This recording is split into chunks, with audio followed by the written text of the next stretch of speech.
I received a lot of requests for a build explanation while streaming Dune Awakening last week.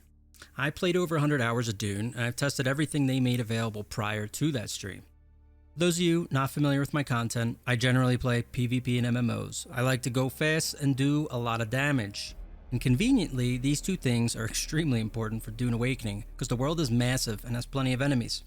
The quicker you can move, the more you can accomplish for acquiring materials and leveling to unlock more skills. Now, pardon the silence version of myself in the corner for this video, but I'll be using some stream footage to demonstrate the build concepts. So, the main purpose of this build is primarily our move speed, because the map size really is huge. We gotta be able to move around easily. It will save us time. While serving that purpose, I've made a build that focuses on this and leverages the best portions of mobility while complementing it with damage for combat as well. Is it a little early to make a build and think it's the best compared to others? Maybe. But I've played quite a bit and I looked at all the skills and tech we will get in Dune. I can tell you this build will be pushing higher damage than other weapon alternatives and moving faster than other build options. So while this isn't made as a min-max PvP build, for example, this will be top tier for PvE and leveling. I'll explain that and what you need to do in this video to enable this build for Dune Awakening. It's worth mentioning, you can flex other skills in, make this build for whatever playstyle you want. This would serve you well for engaging with melee, for example. But the focus of this video will be showcasing the best mobility and damage to progress through the game most efficiently. It's important to remember, you can unlock all the classes and skills, and you can always respec later. So the first thing you'll do is choose any class at the start, except Trooper. I mean, I love Trooper, but you're going to unlock Trooper very early on and have access to its skills easily. Therefore, you should choose something else that you prefer. Personally, I suggest and prefer Bene Gesserit due to their passives and the Bindu sprint they get early game. This gives you good mobility option early on versus the other three options. Swordmaster isn't bad for flying knee, pretty good stamina passives as well. Mentat will net you more damage opportunity early on with ranged and headshots, which we will eventually be focusing. Once you're in Hagga Basin, beyond the tutorial, there's a few things you'll need to make sure you do early on to get on the right path. You can use this purple cave as a static waypoint, as it's the first main story quest cave you'll be sent to. You'll want to follow along with the main story quest for XP progression, and it will unlock your skill slots. And the third slot comes a bit later in the fourth quest. Progress the main story quest beyond the cave by completing all the building objectives until you are sent to Griffin's trade post. And once you're sent to Griffin's trade post, you'll accept the other quests here and pick up the Trooper quest line. This quest will be easy to complete. You'll be sent out far east to kill 3 targets in 3 different caves. Once you've completed this, you'll return to Griffin's and you will unlock Trooper. It's that simple. On your way there, though, we will also be completing the Planetologist Quest. It will start above the Imperial Testing Station number 2 with Derek, and he'll request that you go inside the facility underneath him and retrieve a film. This works out great, as there's a few quest items in here as well, and an important blueprint. The Emperor's Wing Mk1, it's a suspensor belt that will be our first tool allowing us to fly, so to speak. It's very important you collect this on the way out of the facility. It's at the end after a shielded melee boss.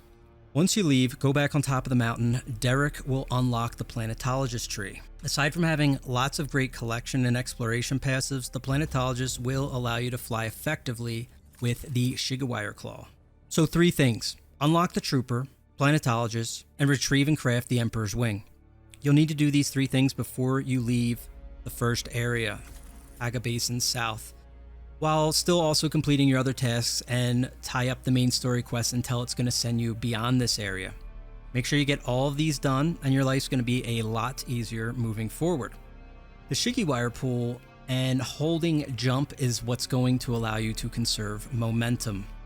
With a bit of practice, you will hit the timings right to conserve the most momentum.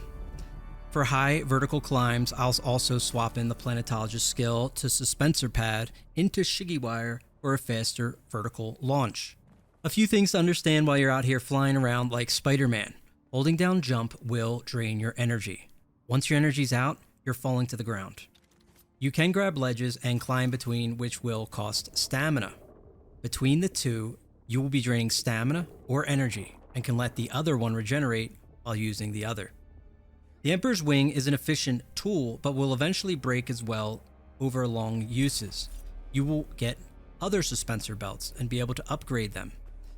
Eventually at higher techs, it looks like we're going to get some pretty good suspensor belts in our slots, and they will allow us to cancel out gravity and likely maintain our momentum for as long as power allows. This brings us to the second item beyond suspensor belt for our concern here is power packs. Upgrade this. It's very important that you upgrade these for flight and frankly everything that you do. It allows you longer windows to fly. Power packs, you want to prioritize these. It's going to give you better maneuverability. Beyond that, you can also conserve momentum with things like Bindu Sprint. This is great for traversing long heights or just quickly moving in high vertical points. It's also really fun as a bonus. Mastering this knowledge is half the battle of clearing through Arrakis. Our next concern is how we will kill what's in our path. We're primarily going to let the shotgun do the talking here. Once you have access to this in the iron phase, get it and start using it. The entire point of this build is movement, so we can quickly approach and destroy any target. I'll explain in our skill tree how to maximize the shotgun damage at the end of this video, but what I can tell you is its damage will outperform sniper rifles or melee in DPS, and it doesn't seem to be even close looking at the numbers. I use the disruptor in here as well to break shields, as the shotgun just has no effect to them. But later in the tech tree, it looks like there's going to be a medium range shotgun called the drill shot that is built just for this job to destroy shields. So later on, we will likely be wielding these two pump action weapons and having a setup for whatever we need. It's worth noting you can swap out 2 skill slots for this build in higher combat situations. I would always keep Shigiwire at all times for its movement and low cooldown. It can also be used to pull enemies as a stun if you're in a bind, though it's got a longer cooldown if you use it for that. But for AoE portions, the troopers got some good grenades and a seeker option. I really enjoyed using the flying knee as well as Swordmaster. It's pretty low cooldown. It also stuns, provides damage, and it puts you immediately face to face with the target to shotgun them. Mentat has options like its turret, and the turret is good. It provides pretty strong damage, but honestly, if you're moving through areas like room to room, you've moved past it pretty much pretty quickly, and it might not be as relevant. The Bene G has Weirding Step. That's kind of like a gap closer. Teleports you behind a target, stuns it, lets you shotgun them again. All in all, use what works for you and adjust as you like. Shotguns are extremely powerful with high mobility though. Alright, for the final part of this video, we're going to go over skills. I'm going to be using a skill calculator here on Open World site.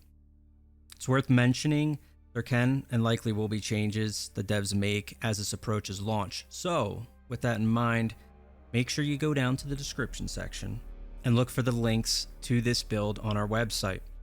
As far as any smaller updates, skill changes, or unique items, that's where they're going to be made, is on the website. If the build changes very dramatically, then I'll do a whole new video likely. With that said, make sure you like, subscribe, and comment while you're down there. If you want to see more Dune content, I intend on covering Dune Awakening through the launch. I have a walkthrough already as well on the website for class unlock quests. They'll be updated as the info is made available for all classes. For the skills section of the video, we're now going to take a look at the skill trees. I'm going to show you what you should take, maybe some honorable mentions. A link to the skill builder we'll be looking at and using here can be found on the skill builds page. So let's jump into skills. We're going to start with Bene Gesserit. I'm going to assume that you chose Bene Gesserit. If you didn't, Swordmaster's not bad. Mentat, maybe a third place for me. Mentat's going to give you more passive damage earlier. But let's go through in order and I'll explain why. Bene Gesserit. You start off with Compel. You can get rid of this later at some point when you respec. You're not going to need the voice with this build. It's not bad to have early for tougher targets, but you'll get rid of it whenever you can respec. Bindu Sprint is probably the first skill you're going to pick up. In all cases here, you're only going to be able to get one level. So while we go through this, you're going to see a lot of things with 3 points in them. That's kind of endgame build. That's where you'll want to go. As I explain this, you're only going to be able to get one until you do more quests with the trainers to unlock the ability to do so. As far as passives go, to spend them most efficiently, you do want to just put 1 point into things to kind of spread and get the most value across the board. You get more at 1 point than say 3 points in. So Bene Gesserit has a lot of really good survival passives. That's another perk. On top of the fact that Bindu Sprint's very nice to get early on, you get really good survival passives. So you're just going to be putting, eventually 3 into Bindu Sprint. I have 1 point in blade damage because endgame weirding steps, not a bad skill. It's essentially a low cooldown gap closer. So that's why that is there as an option. Recovery over here, we have regen limit. We have regen limit and health regen, sun tolerance, poison tolerance. These are all just great passives, things that we're going to have to be dealing with. Self-healing is a very big one. This increases healing effectiveness. And vitality is just flat additional health, which is great. All characters have 150 health by default, so picking this up is quite a substantial jump. A little over 30% once you get it maxed. This could be good. I have to do more homework on poise damage, but it looks like if they're all additive, we might be able to get full poise resistance. I don't know. We're still going to get some poise passives, but this is a technique, so nah, we're not doing it. This is really all we're concerned with Bene Gesserit. Early on again, to review, 1 point in Bindu Sprint, 1 across all of these.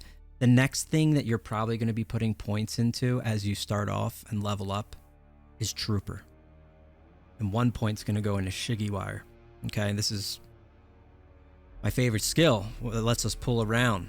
This technique is great. It just lowers the ability cooldown. It's only for Trooper skills from what I tested. It doesn't apply to other things, even though it didn't really specify on the tooltip. But it's still worth the cooldown reduction, I think, as this skill is so useful. It just constantly has you moving quickly. Beyond that, we would be putting early points into range damage here. Only put 1 here just to jump up to get points into scattergun damage when we can. Gunsmith is an option here as well. So this is durability. This stuff's pretty useful. Moving beyond this though, we have grenades that you can get. I mentioned this in the guide. These are pretty good for combat situations mid-game. Honorable mention here, they do have some cool skills in the Trooper tree. Reflexive reload. I haven't got to test this, but this sounds really strong where you don't even have to reload. Essentially, like if you were in a heavy combat situation, like a test facility where there's just like, if there happens to be so many things kind of coming at you, you could unload a whole magazine, throw a nade, it would automatically reload your weapon, unload the magazine, throw a nade. You could just go to town. And this is only when you use your spice prescient skill. So it's an honorable mention. It's nice. This technique's another decent honorable mention while you're leveling up. You just do extra damage while you're suspended, which means you're pretty much using your suspensor belt and floating. There's a lot of damage perks I will skip that you can take while you're leveling, but I think they're actually overkill. You do so much damage with the shotgun already. So things that are conditional, like floating, I don't care about as much, because if I can already 2-shot something, this probably isn't going to move it to the 1-shot window. But, maybe. Energy Capsule is another ability that sounds really cool. I've got to try. But again, this will just launch your damage up. 50% more range damage, last 7 seconds. It's got a pretty low cooldown and a cheap stam cost. So, pretty good skills here. These are capstone skills. Some of these look nice for certain builds, others not the greatest. But anyway, Trooper, this is kind of what you're doing, but early on, again, Shigiwire, take this technique and just jump in through these passives, okay? Let's move to Planetologist, as that's the next one you would pick up as well. Planetologist, okay, I didn't put in all the passives here, but you're honestly probably leveling up in the game, going to take more passives. There's durability loss and stuff, okay, but like mining yield is great, okay? Again, I didn't put it in there, but you'll probably take this while leveling, and when you don't need to mine as much, you can kind of move it out. This is for vehicles. There's ones over here for on your person. This is like dew gathering, compactor yield, bonus yields. So the yield ones are pretty nice. The cut array yield, this one's really big early game. While you're leveling up, probably still while you're out in the field too. But this is mainly like what you would need for combat, as far as the build is pertaining. And there is extra skill points down here I didn't spend. That's honestly intended to throw into the Planetologist, depending if you're mining by hand or vehicle, whatever you're doing. We have one in Suspensor Pad, which early on, you take, it helps with climbing. Mountaineer is a really cool passive, reduces the stamina on climbing. Really nice early on, maybe depending how much we can fly later, it might not be as important. We might be flying more than we're actually physically climbing ever. If we can keep our energy up with this build, you can just constantly be slingshotting yourself with Shigiwire and floating with your suspensor belt. Which leads us to these ones. These are of high value. Power regeneration, this is very nice. Overcharge, which is your max power. And then honorable mention, conservation of energy. This applies to all energy use. This might be a good technique to keep in mind. So again, this is a technique slot. I have different techniques down here. Again, these we'll see kind of what works and what you can swap things out. There's definitely not going to be just like a one thing. It kind of depends where you are in the game and what you're doing, whether you're more combat or traveling. If you are traveling more, conservation of energy sounds pretty awesome. So moving on, but again, capstone skills, you have to max those skill lines out. So moving on, we have two more, Mentat and Swordmaster. For Mentat, this is really going to be your damage passives, okay? You're going to put one in the Sentinel, range damage. We're going to max this out eventually. It's just flat range damage applying to our scatter gun. Marksman, this technique I do slot. This boosts headshot damage. It reduces body damage done. Reality is with this setup, you get point blank with the shotgun and you're headshotting people constantly. That's kind of the point. Between Shigiwire and moving in and pulling, whether you're Bindu sprinting or using something like Weirding Way. Again, earlier I had mentioned that in the Bene Gesserit, where you can just teleport right on top of them and be directly in front of them with a shotgun, or coming in with the Swordmaster skill, which is a flying knee, stuns them, puts you right in front of them. These are all opportunities where you're just instantly headshotting something. The whole point of this is really just to ramp up our ranged and headshot damage. The Mentat lends to this in a few ways. Again, we have range damage here. We already had some damage in the trooper line. This technique, honorable mention for this exploit weakness technique, 10 seconds, 50% more range damage. It looks like you have to hit a target. It'll put a weakness on them that will amp damage after the fact. I think this is overkill, not needed. If they're not dying on the first shot, they're probably dead on the second. Okay, even for heavies, like that's kind of a waste of a technique slot. Maybe, I think. Maybe Deep Desert's different and we have some real bullet sponges, in which case that honorable mention sliding right into your active bar for combat.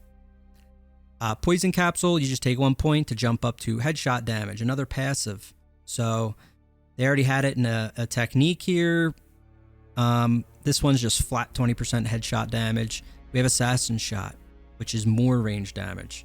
Okay, going in tandem with, they already have another range damage one. So you double dip here with 2 range damages along with the troopers. That's it. We don't need anything over at Tactician.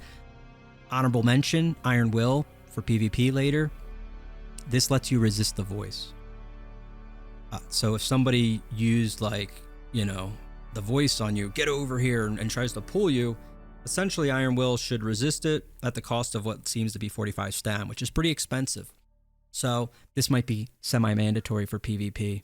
If people have the voice and you're susceptible to it, you might just be dead otherwise. Conversely, you could use the voice maybe on other people and use compel and pull them in, and they just stand right in front of you, and you shotgun them, and they're dead. So yeah, that's that technique. Last one, Swordmaster. Also has great passives like the Bene Gesserit. Like if you didn't start with Bene Gesserit, you should probably start with Swordmaster. I really like their passives. Where Bene Gesserit starts with health and focuses there, Swordmaster starts and focuses with stamina. And then Planetologist is your energy guy. The Trooper and Mentat are essentially your range damage dealer passives. So Swordmaster, knee charge. I've used this skill, love it. It's awesome. Feels good, low cooldown, does damage, stuns, puts you in position for an automatic headshot with the shotgun. Great skill. When you can get it, slide it in. It's got a little mobility to it as well, and I think, yeah, you can even feed it in with your suspensor belt, kind of like Bindu Sprint, where you get that little rush holding the suspensor belt while you're using the skill. We have Hydrated Stam bonus. It's going to give us more stamina. This is a great passive. Field Medicine. Stamina, like max stam's really important. So is max energy. Field Medicine. Heal Kit instant restoration bonus. Huge passive. So we're just going to heal for more burst. When you use med kits, you get burst heal and some heal over time. Disciplined Breathing. This is technique. Only 1 point. Probably not bad early on in the game, but it's not huge for a technique slot. General Conditioning. This is max stam. Hell yeah, we're going to take that one. We could take Desert Conditioning, don't really need to. Moving on to the will, we will take Deflection just to go up here. We have Bleed Tolerance we could max. We have Solid Stance. I talked about poise damage earlier. This is 35%. I don't fully know everything with poise damage, but essentially when you get hit, you will kind of get stutter stepped, like mini stunned, staggered, whatever you want to call it, whatever mechanic you're familiar with from whatever game. I believe that's how poison damage or poise damage works. So I need to kind of do a little more homework on this one, but it's a passive. We can automatically get it. All in all, we don't want to be stunned. We want to minimize the ability. Otherwise we can't, then dodge and shiggy wire out or sprint out or whatever it is. We want to be able to not, resist being CC'd. This goes in tandem with this. I really like this technique, though I haven't seen to try it. This is going to rapidly ramp up our health regen, our poise, reduce our poise damage. So if it's additive with 55 and 35, that's pretty good at 85, and it reduces our stam costs. And this really just always kicks in. This isn't just when you're in a oppression state. This is whenever you are low on health, apparently. So this sounds pretty nice. We get decent armor with high mitigation. We have our health passives. We could probably leverage and have this kick in, save our life, and just allow us to rebound in combat. So that's that's the other technique I have. Again, there's other honorable mention techniques, but that's kind of it. Your skills will kind of rotate over the course of your leveling experience, but in summation real quick, again, Shiggy Wire is kind of your best. Bindu Sprint's great for traveling. When I need to go high vertical, I throw in Suspensor Pad. I list this on the guide that I linked in the video in the description section, so you can kind of see I lay out early, mid, and late game skills you should be rotating in. And again, mid game, I throw in grenades, or just high combat situations, you can throw in grenades to just mix in with Shiggy Wire. And late game, we can lean into more just knee charge, maybe the weirding step, just because these are such low cooldown skills that just instantly move us to our target, allow us to eliminate it and keep moving. There's going to be situations where other skills work, but that's kind of it. If there's anything I missed, anything you want to know, feel free to let me know in the comments section. I will do more builds like this in the future. Probably do a more melee focused, a longer ranged focus build, and I'm probably going to focus on PvP things once I'm able to get at it more. So like, subscribe. I'll see you for the next one. Take care.